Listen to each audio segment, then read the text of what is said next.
Morning. Welcome back, everyone. We are doing a new follow-up video on a stock, and everyone probably knows of it. It's Nvidia. NVDA is the ticker symbol, and we do have videos on this on the past. So if you are a viewer of the channel, please go to the channel and just type in NVDA.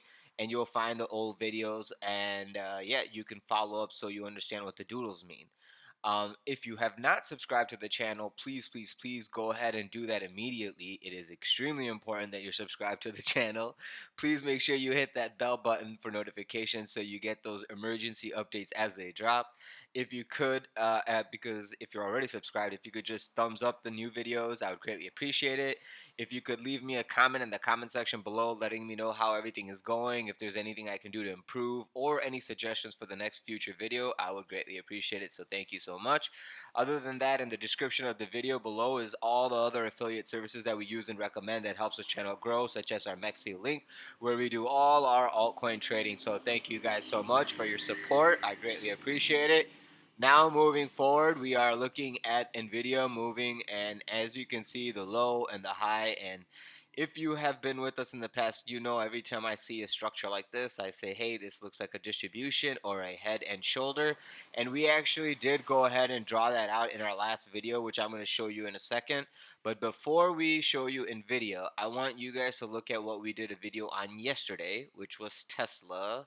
Let me see if I can find it real quick. Not even saved in my ticker symbol. That just shows how much I care about Tesla. There you go, Tesla. Now look at Tesla compared to what I was just showing you. NVDA, same time frame. Tesla already coming off the 200 purple EMA, right? Now we go back to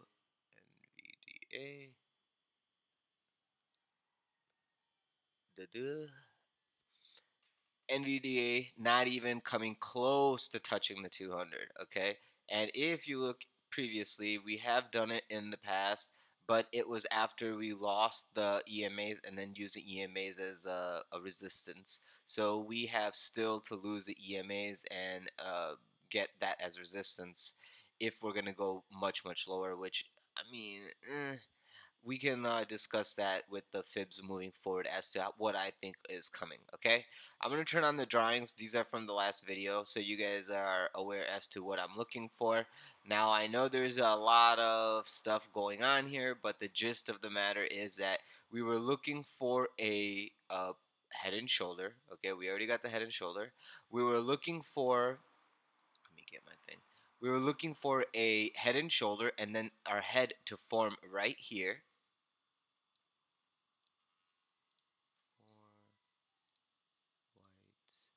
Cool. We were looking for that head to form right here and break down if we could not hold that level. That's exactly what happened. Here's your orange doodle right here. And then now we made a bigger neckline with the support of $110 as the base. Okay. So I hope everyone can see all that pretty clearly. We were saying that, hey, if this drop does occur and we go to this lower level, well, that means that, hey, if this lower level puts in a dead cat bounce, which right now is what it's looking like to me. Okay, I understand we're getting a nice buying reaction, but until we're above this red neckline, I'm still looking for downside. Okay, I'm actually going to remove this doodle. This level, this 110 level, you can see is where we were looking for the possible reversal on a bullish retrace for upward continuation in this green schematic back up to the 156. Okay, I'm removing this now because we're already here. This is where the risk is if we actually drop and do a dead cat bounce into the lower buying area, which is what we were discussing if we have still a possibility of going into this deeper retrace. And I will kind of doodle for you in a second as to what I expect with that. This orange one I'm going to delete. This is how you know that this is a dead cat. Okay, moving forward, we're going to watch it like that. So this is a nice cleaned up version. Here's your head and shoulder, your distributional head. Now here is your 132 should be local top 4 dead cat bounce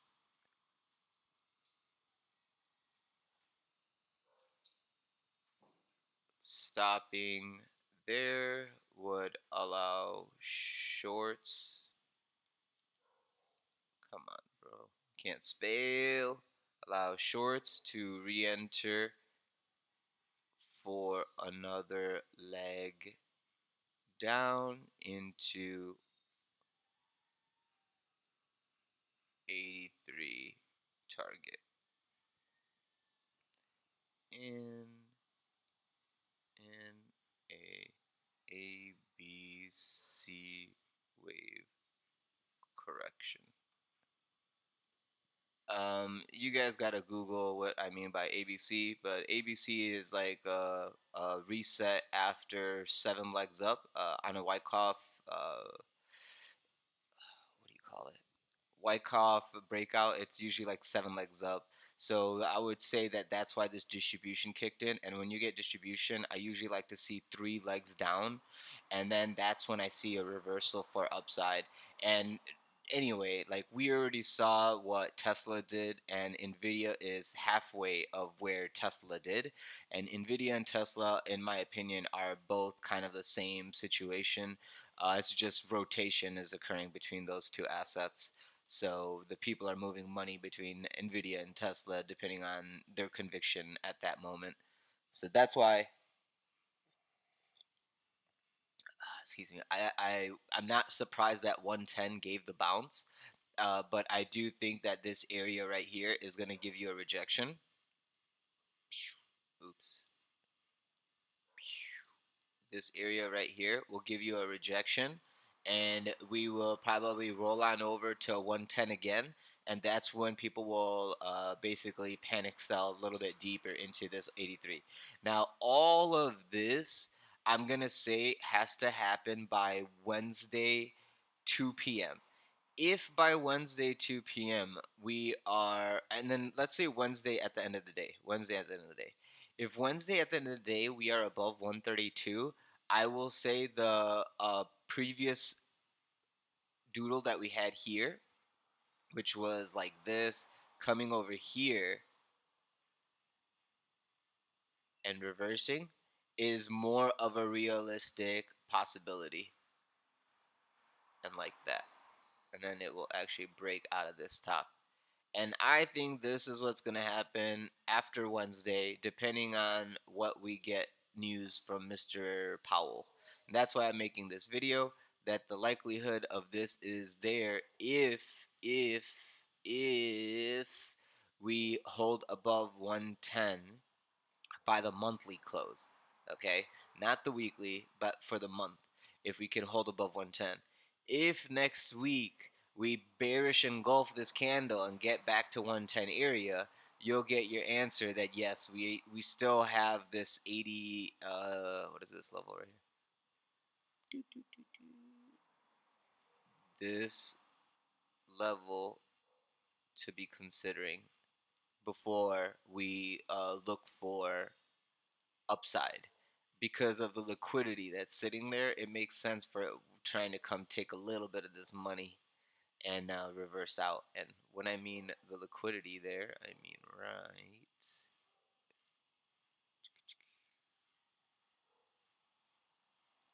there.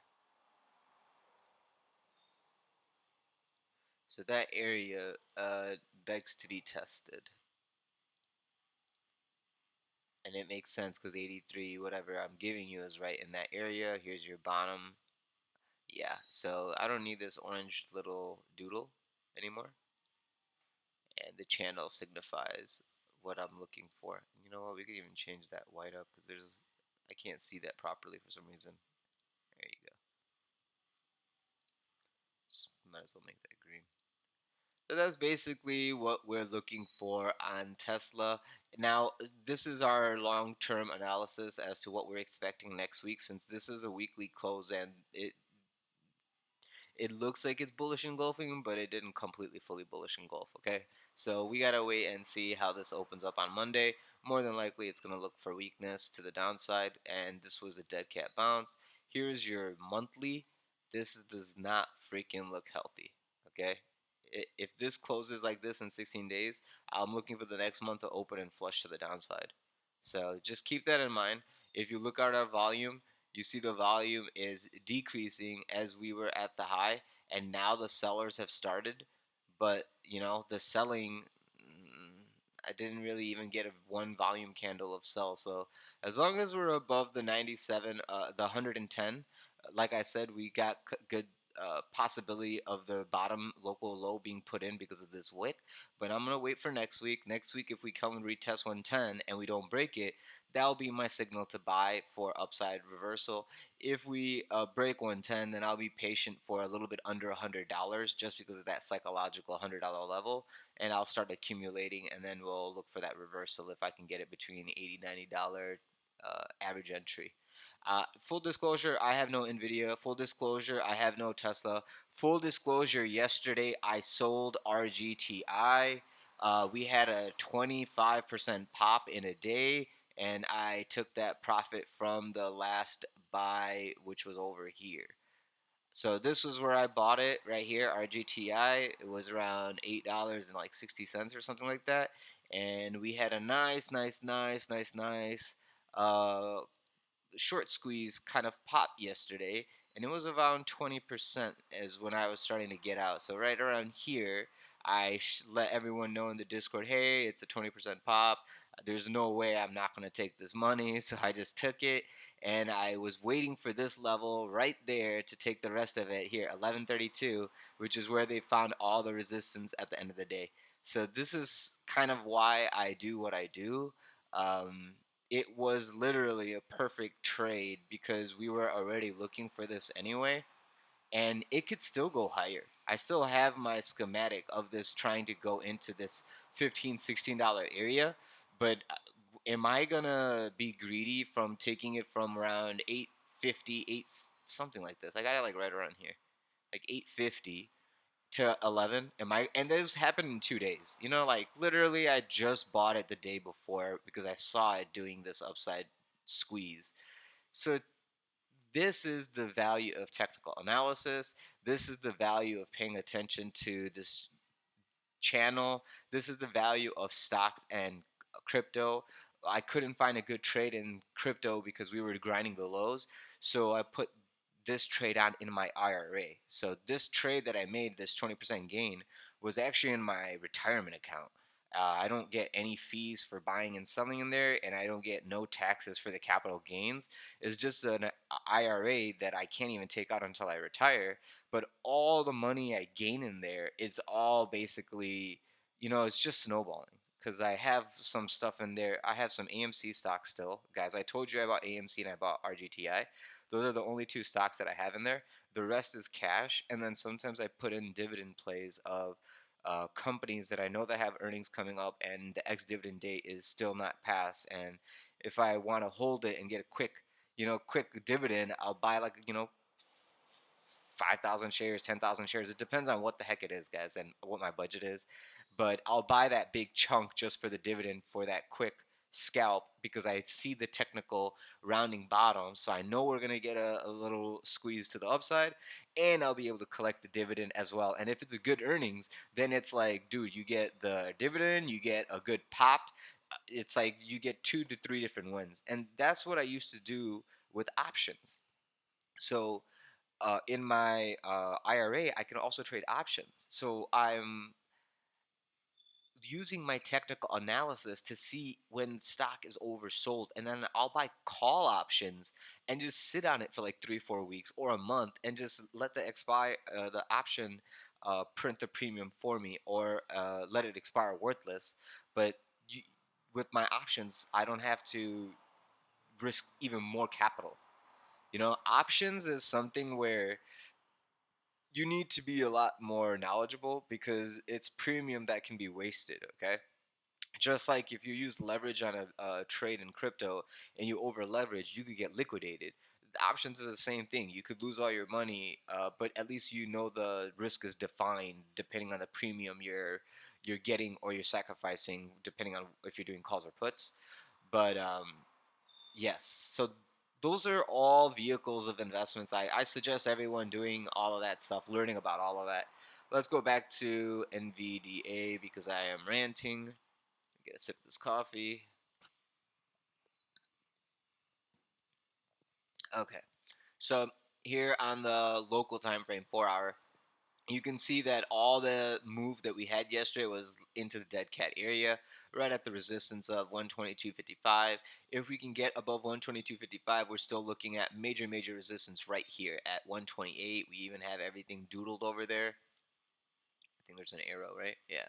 There's big ass arrow here letting you know that this neckline is where the head is trying to form its right shoulder.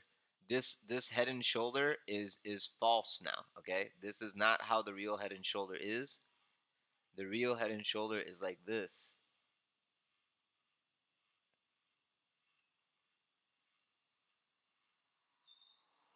Quasimodo.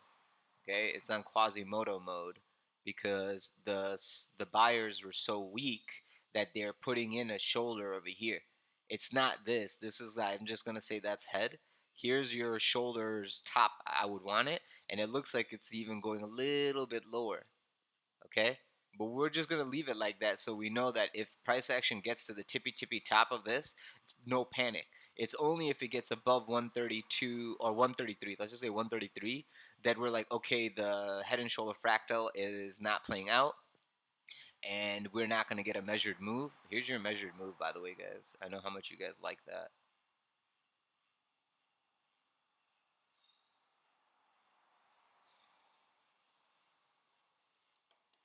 And look how beautiful that lines up, right to 80 bucks, 70 bucks. So that's the area that I expect us to find a bottom. That's the measured move of this head and shoulder if it wants to play out. I mean, if you want to do this as the neckline or if you want to do that as the neckline, technically it's supposed to be this, okay, the way I have it. But if you want to do a more bullish neck, you could go like this. It's still coming to what we said in the channel. So that's some serious shit right there, okay? No matter how you look at whatever you want to see, if this head and shoulder is true from the $122 that you're at right now, your real the target of the shorts is 97 to like 77. Between 77 and 87, that $10 range is where you're going to probably find a low before you get that new upside push. Because everyone who's thinking 110 is the low, they're being very hopeful and dreaming and praying. And the people, and they're thinking that this can never happen.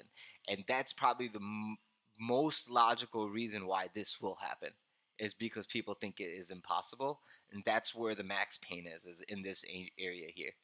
Like, just like what Tesla did, Nvidia has not done it. It's gonna do it. Hey, let's check the market cap real quick. What is the market cap of Nvidia? 2.97 trillion. Shisham, $3 trillion. And Tesla, maybe that's probably why Tesla did a bigger drop than Nvidia, because Nvidia has much bigger market cap. Yes, Nvidia is 3 times the market cap of Tesla, guys. Yowza. So that also may be why it didn't drop, because there's so much money in Nvidia that it still needs time to be shaved off. Ouchies. Okay, well, that's all I have for you guys today. If you guys have any questions or concerns on the NVIDIA, please do feel free to hit me up in the comment section below, or come hit me up in the Discord server. The link to the server is in the description of this video below, alongside all the other affiliate services that I use and recommend that helps this channel grow. So thank you guys so much. If you haven't already, please subscribe to the YouTube channel. Please make sure you check out our social medias, our Instagram, our Snapchat, all that stuff, so you could see what we're doing outside of the YouTubes.